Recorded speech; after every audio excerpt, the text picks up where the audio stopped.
বলে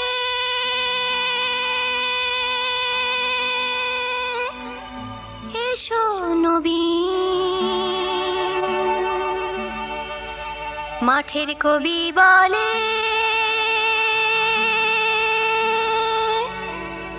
এসো নবীন। দেখেছি দূরে ওই সোনালি দিন, দেখেছি দূরে ওই সোনালি দিন, নদীর মাঝি বলে। প্রিয় দর্শক, শুভেচ্ছা সবাইকে। আমন্ত্রণ জানাচ্ছি কৃষি, খামার ও উন্নয়নমূলক অনুষ্ঠান পেট্রোক্যাম্প সোনালী দিনে।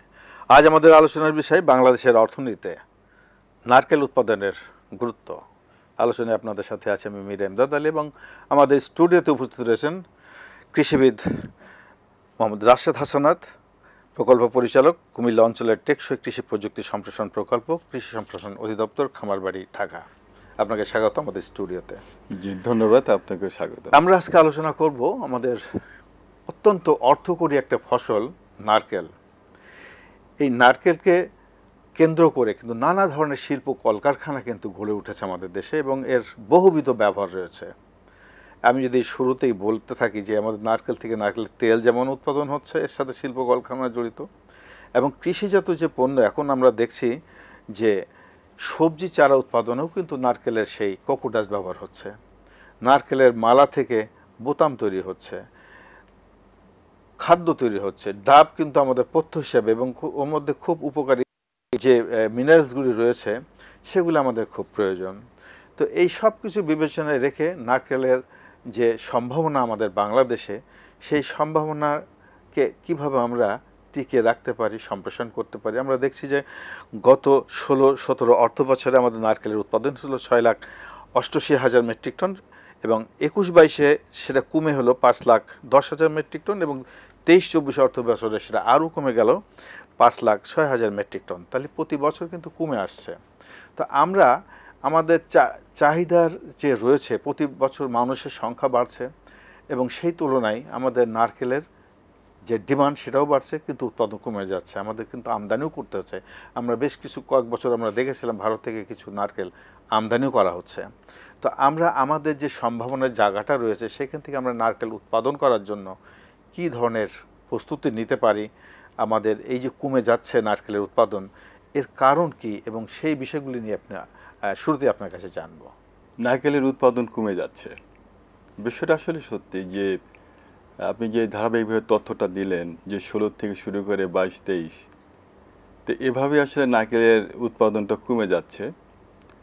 এটার কারণ হচ্ছে যে একটাই, যে আমাদের যে ম্যানেজমেন্ট প্র্যাকটিসটা দুর্বল হয়ে গেছে।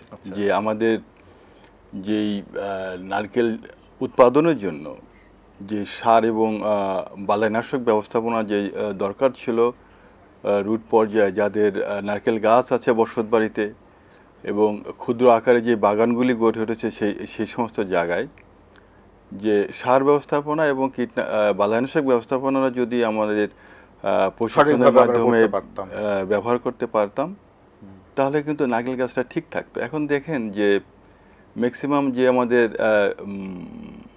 মানে লম্বা জাতীয় যে নারকেল গাছ আছে সেগুলির আগাগুলি কিন্তু চিকন হয়ে আসছে। আচ্ছা, তাহলে এটাই কিন্তু একটা সিমটম যে আমাদের পুষ্টি উপাদানের ঘাটতি আছে। এবং আরেকটা বিষয় খেয়াল করে দেখবেন যে নারকেল গাছের যে পাতার সংখ্যা কিন্তু বলে দেয় যে আমি পুষ্টিতে ঘাটতি আছি। আচ্ছা, যেমন হচ্ছে যে যদি সেখানে 25টার মতন পাতা থাকে বা তার কম পাতা থাকে তাহলে বোঝা যায় পাতা যেটা, তাহলে বোঝা যাবে যে এখানে পুষ্টি উপাদানের ঘাটতি আছে। তাহলে আমাদের ম্যাক্সিমাম নারকেল গাছের অবস্থা কিন্তু এরকমই হয়েছে। এবং যদি 20টা বা তার নিচে পাতা থাকে তাহলে নারকেল গাছ বলে দিচ্ছে যে আমি ফলন দিতে অক্ষম। আচ্ছা, তাহলে এইখানে এই ব্যবস্থাপনাটা খুব জরুরি। হ্যাঁ, ব্যবস্থাপনাটা অতি জরুরি। আচ্ছা, একটা কথা আমার বলতে ইচ্ছে হচ্ছে যে আমাদের দেশে, বাংলাদেশে যে নারকেলের ফলন গাছগুলি রয়েছে এগুলি কিন্তু বাণিজ্যিকভাবে তৈরি করা না, দেখা যাচ্ছে বিচ্ছিন্নভাবে পারিবারিক যে বসত বাড়ি রয়েছে আশেপাশে এরকম জায়গায় বেশি দেখা যায়, বা বাড়ির আঙিনাতে করা হচ্ছে। সেইভাবে তারা কিন্তু এই যে সেই আদিকাল থেকে আমরা দেখছি গাছ একটা লাগানো হলো, ওর পিছনে কিন্তু কোনো যত্ন, সার এগুলি কখনোই দেয়া হতো না, এবং বাণিজ্যিকভাবেও সেই চাষটা খুব একটা আমাদের দেশে এখনো বাড়েনি, সীমিত আকারে হয়তো হয়েছে। তো যার কারণে এই প্র্যাকটিসটাও তাদের মধ্যে নাই।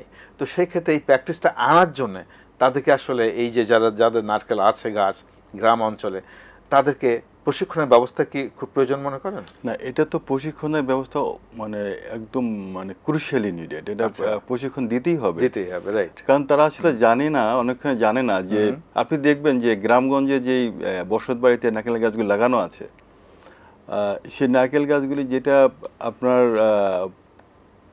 ওই টিউবওয়েলের পাড়ে যেটা লাগানো আছে সেটার ফলন দেখবেন অনেক ভালো হচ্ছে। আর যদি একটু দূরবর্তী জায়গাটি লাগানো সেটার ফলন দেখবেন। অর্থাৎ পানি হচ্ছে একটা বিরাট ফ্যাক্টর। আচ্ছা, তা নারকেল গাছের জন্য কিন্তু একটা নারকেল গাছ প্রতিদিন 24 লিটারের মতন পানি কিন্তু খায়। আচ্ছা, এবং সেটার কিন্তু যেই ওর যে পানিটা ছাড়ে একটা গাছ, সেটা কিন্তু প্রতিদিনই প্রায় ধরেন 28 থেকে 74 লিটার পর্যন্ত।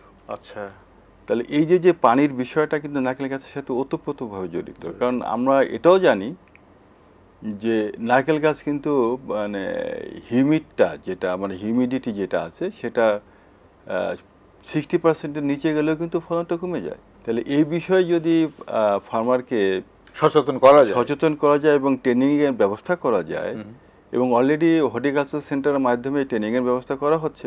আচ্ছা, আচ্ছা, এবং ট্রেনিং দেওয়া হচ্ছে এবং আগের তুলনায় কিন্তু একটু বাড়ছে এবং ভবিষ্যতে আরো বাড়বে বলে আমি আশাবাদী। আচ্ছা, আরেকটা বিষয় আমার কাছে মনে হচ্ছে যে এই যে ফলন কমে যাওয়ার পিছনে আমরা কি এটা বলবো যে আমাদের দেশে এখন এই নারকেল গাছে অসংখ্য মানে রোগাক্রান্ত হচ্ছে, নানা ধরনের পোকামাকড়ের আক্রমণ কিন্তু আমরা দেখছি ইদানিং।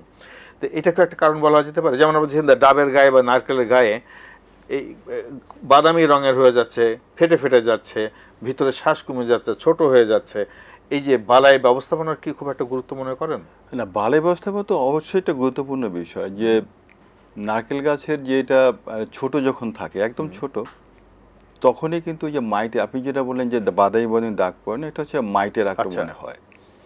তাহলে মাইট কিন্তু ওই বাদামের এই ছোট নারকেলের যে সবুজ অংশ আশ্রিয়ে খায় এবং যদি না খেতে পারে সে মারা যায়।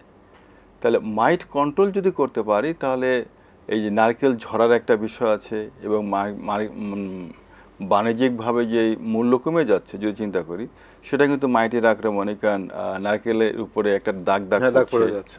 তাহলে এটা কন্ট্রোল করা জরুরি। তাহলে এটা হচ্ছে যে এক ধরনের মাইটিসাইড যদি আমরা প্রয়োগ করতে পারি, তাহলে একটা মাইটের জীবনকাল হচ্ছে 9 দিন। আচ্ছা, তাহলে আমি কিন্তু এটা জানি না যে কবে কবে এটা প্রয়োগ করতে হবে। অনেকে একবারই প্রয়োগ করে, দেখা যায় বড় নারকেলের প্রয়োগ করলে কোনো বেনিফিট নেই। যেটা আমার ছোট থাকবে, জাস্ট আপনার পিং পং বল, যেটা পিং পং বলের মতন যে আকৃতিটা হবে, তখন স্প্রেটা করতে পারলে ভালো হয়। অ্যাবামেকটিন একটা যদি আমি স্প্রে করতে পারি এবং 9 দিনের আগে 7 থেকে 8 দিনের মাথায় আরেকবার স্প্রে করতে পারি, তাহলে আমার মাইটের আক্রমণটা কন্ট্রোল করা সম্ভব। আমরা কিন্তু আরো দেখছি যে সাদা মাছির কথা বলছে, কালো মাছি, এইগুলিও কিন্তু আক্রমণ করছে, যে পাতা ঝলসিয়ে যাচ্ছে, গাছের পাতা কালো হয়ে যাচ্ছে। এই রোগগুলি কিন্তু দেখা যাচ্ছে নারকেল গাছে। হ্যাঁ, ইদানিং এটা খুব বেশি র্যাপিড ভাবে ছড়িয়ে যাচ্ছে। এটা রেগুলার স্পাইলিং হোয়াইট ফ্লাইস একটা, আপনি যেটা বলছেন যে এটা একটা জায়ান্ট টাইপের হোয়াইট ফ্লাইস। এই হোয়াইট ফ্লাইসটা পাতায় বসে এবং পাতায় বসে এটা একটা ওয়েক্সি মেমব্রেন তৈরি করে, ওয়েক্সি মেমব্রেন। তাহলে ওয়েক্সি মেমব্রেন তৈরি করার পরে আবার দেখা যায় ওটা তো একটা যৌগিক পাতা, তা আবার উপরের পাতা এটা ওঠে এবং উপরের পাতায় আবার একটা ওয়েক্সি মেমব্রেন তৈরি করে। তাহলে ওয়েক্সি মেমব্রেন যদি তৈরি করে, তাহলে সেই ক্ষেত্রে দেখা যায় ওই পাতার উপরে ধুলাবালি পড়ে, ওই পোকার যে বিষ্ঠা আছে সেই বিষ্ঠাটা পড়ে আমার পাতাটা আবৃত হয়ে যাচ্ছে। আচ্ছা, আবৃত হওয়ার পরে এখানে সুটি মোল্ড, সেকেন্ডারি ইনফেকশন হয় সুটি মোল্ড। আচ্ছা, তাহলে সুটি মোল্টের কারণে দেখা যায় পাতাটা পরবর্তীতে হলুদ হয়ে যাচ্ছে, সালেকশন প্রক্রিয়া হচ্ছেই না বলে চলে, খুবই দুর্বল, খাদ্য উৎপাদন প্রক্রিয়া ঘাটতি হচ্ছে, যার ফলে এটা আমার প্রোডাকশনের উপরে হ্যাম্পার হচ্ছে। আচ্ছা, আমাদের দেশে যে সমস্ত নারকেল গাছগুলি রয়েছে, এগুলো আমাদের দেশি জাত, এই গাছগুলি অনেক বড় হয়। এর ফলন আপনি যেমন বললেন যে পর্যাপ্ত পানির প্রয়োজন হয়, পরিচর্যার দরকার হয়, তাহলে ফলন বেশি পাওয়া যায়। আবার আমরা মাঝখানে দেখলাম যে আমাদের বাংলাদেশে বা বিদেশ থেকে কিছু চারা এনে সরকারিভাবে প্রণোদনা দেওয়া হলো, ভিয়েতনামি চারা বলা হচ্ছে, ভারতের চারা বলা হচ্ছে, এবং তার ফলন অনেক বেশি। এবং দেশি চারা লাগানোর পরে দেখা যায় যে 7 থেকে 8 বছর লেগে যায় ফলন আসতে, কিন্তু এগুলি 25 মাস থেকে 30 মাসের মধ্যে চলে আসে ফলন, এরকম বলা হয়। কিন্তু যারা লাগিয়েছেন তাদের কাছ থেকে খুব ভালো কোনো ফিডব্যাক পাওয়া যাচ্ছে না, এবং তারাও এটা নিয়ে খুব একটা আশাব্যঞ্জক কিছু বলতে পারছেন না যে ফলন ভালো হচ্ছে বা। তো এইটার কারণ কি যদি একটু বলেন? যে ভিয়েতনামে যে খাটো জাতগুলি আছে, এটা লাগানো হয়েছে, অনেক লাগানো হয়েছে, এবং সেটা সরকারি তরফ থেকে এবং বেসরকারি তরফ থেকে তো লাগানো হয়েছে, এবং বিদেশে কিন্তু ভালো ফলন পাচ্ছে মানুষ, তারা এবং যার কারণেই আনা হয়েছে। হ্যাঁ, বিদেশে ভালো ফলন পাচ্ছে, ভিয়েতনামে ভালো ফলন পাচ্ছে, এবং বাংলাদেশেরও অনেক অনেক জায়গায় কিন্তু ভালো ফলন পাচ্ছে। আচ্ছা, তাহলে এই পাওয়ার পিছনে একটাই কারণ হচ্ছে ম্যানেজমেন্ট প্র্যাকটিস।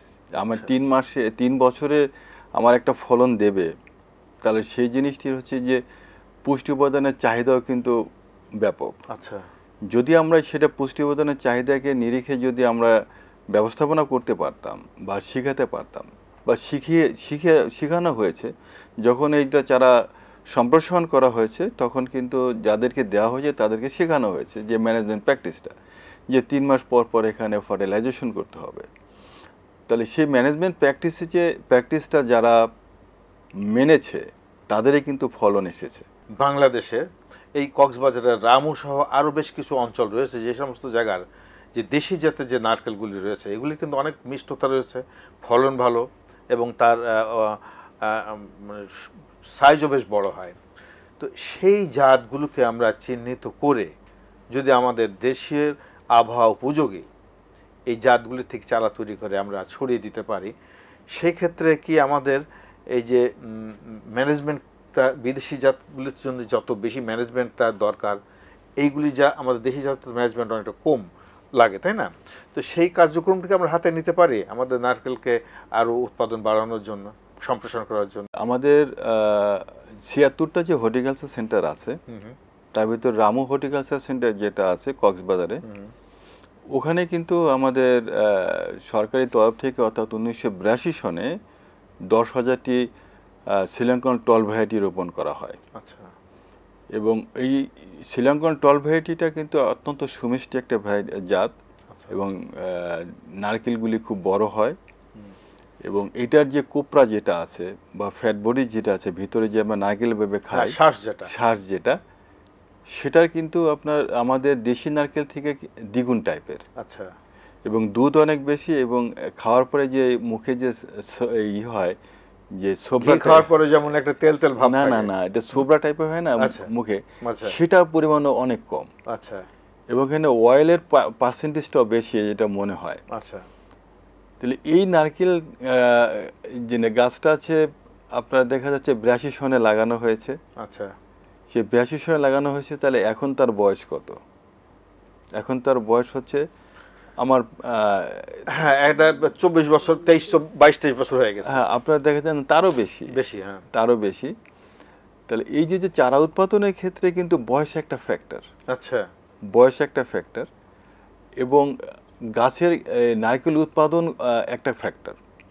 তা দেখা যাচ্ছে যে আমাদের যদি একটা বাগান থাকে, তা বাগান থাকলে, মাতৃ বাগান থাকে, সেখান থেকে আমাদের এই যে এই চারা উৎপাদনের জন্য যে মাতৃ গাছগুলি সিলেকশন করতে হবে, বেসিক্যালি হচ্ছে যে নারকেল গাছের নারকেলটা একদমই ভালো সাইজের হবে, যে মিনিমাম একটা ওয়েট যদি 1.4 কেজি হয়, এইরকম, এবং সংখ্যায় যদি আমার 70 থেকে 80টা নারকেল হয়, এটা একটা ফ্যাক্টর।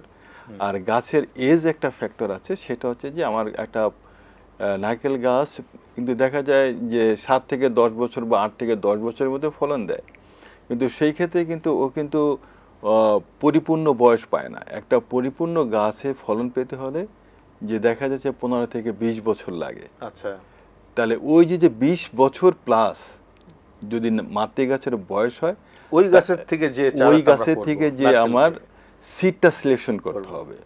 সিড সিলেকশন করে আমার যদি নারকেল চারাটা উৎপাদন করা হয়, তাহলে সেই চারাটা কাঙ্ক্ষিত ফলাফল দেবে। না হলে কিন্তু দেখা যাচ্ছে যে আমি ওই যে দেখা যায় 10 বছর প্লাসের একটা গাছ থেকে আমি সিড কালেকশন করে আমি চারা উৎপাদন করলাম, সেই চারাটা কিন্তু কাঙ্ক্ষিত ফলাফল দেবে না। খুব ভালো একটা তথ্য দিয়েছেন, কারণ এবং আমরা ইদানিং এটা দেখছি- এটা আরেকটি করি যে আমাদের খাটো জাতের যেটা আছে, যে খাটো জাতের ক্ষেত্রে কিন্তু আর 20 বছর না, খাটো জাতের ক্ষেত্রে 5+ ইয়ার্স। আরেকটা বিষয় আছে এখানে খেয়াল রাখবেন, সেটা হচ্ছে যে বসত বাড়িতে যেমন নারকেল গাছ আছে, হ্যাঁ ওটা থেকে নিলে কিন্তু কাঙ্ক্ষিত রেজাল্ট আসবে না, কারণ বাগান লাগবে এবং সেটা পরাগায়ন একটা ফ্যাক্টর আছে। আচ্ছা, যে বাগানের ভিতরের গাছ যে পরাগায়নটা অনেকগুলি হচ্ছে, নারকেল right. বাগান থাকবে, সেখান থেকে আমার সিলেক্ট করে নিতে হবে যে Okay. এটা এই গাছের থেকে আমি বীজ নারকেলের জন্য আমি বীজগুলি রাখবো। ওকে, খুব ভালো একটা তথ্য পেলাম। আচ্ছা, আমাদের